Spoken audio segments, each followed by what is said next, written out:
No. Go. 2010. What a decade it has been, ladies and gentlemen. There are a few words to describe this decade accurately. 9/11, Katrina, the fall of Wall Street. These words carry weight, but don't really define the beginnings of the 21st century. In fact, for a moment, consider who you think should be man of this decade. George Bush? Barack Obama? Saddam Hussein even? No. Think out of the box.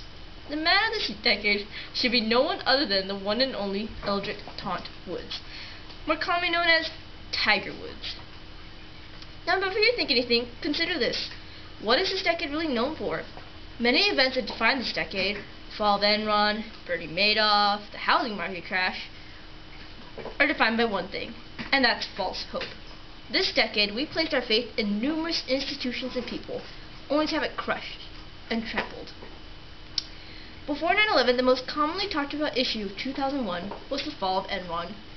During the 6 years when Fortune magazine called them America's greatest innovative corporate company, Enron was involved in America's biggest financial scandal at that time.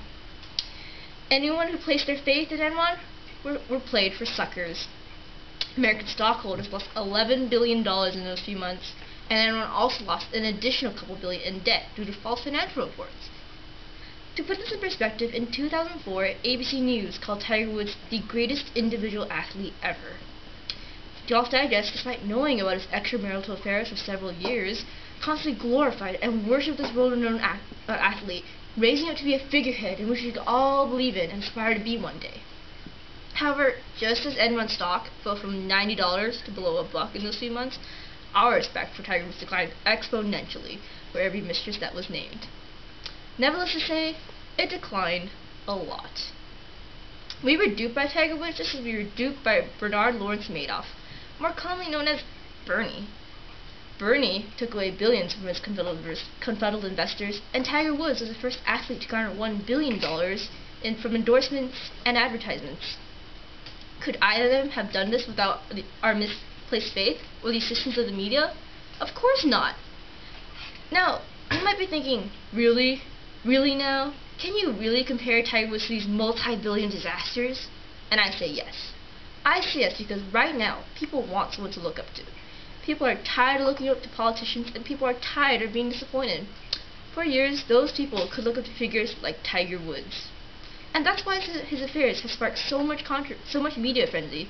It's because of his stainless image that this blemish damages it beyond repair. But you know, Enron and Madoff are in the past. What do they have to do with today and what's going on right now? Let's take a look at something more relevant and recent then, the housing market crash.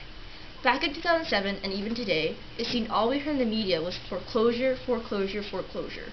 The situation that led to our current state lied not only in the hands of the blatant media and risky mortgage companies, but in us as well. How could we have not known these are rough times? Did we really think housing revenue would just increase in these trying periods? We did. We placed our faith in the infallible housing industry, just as we placed our faith in our unfailing idol, Tiger Woods. And when they fell, they let both of those aspirations down. This decade was a decade of deception, lost respect, and broken dreams.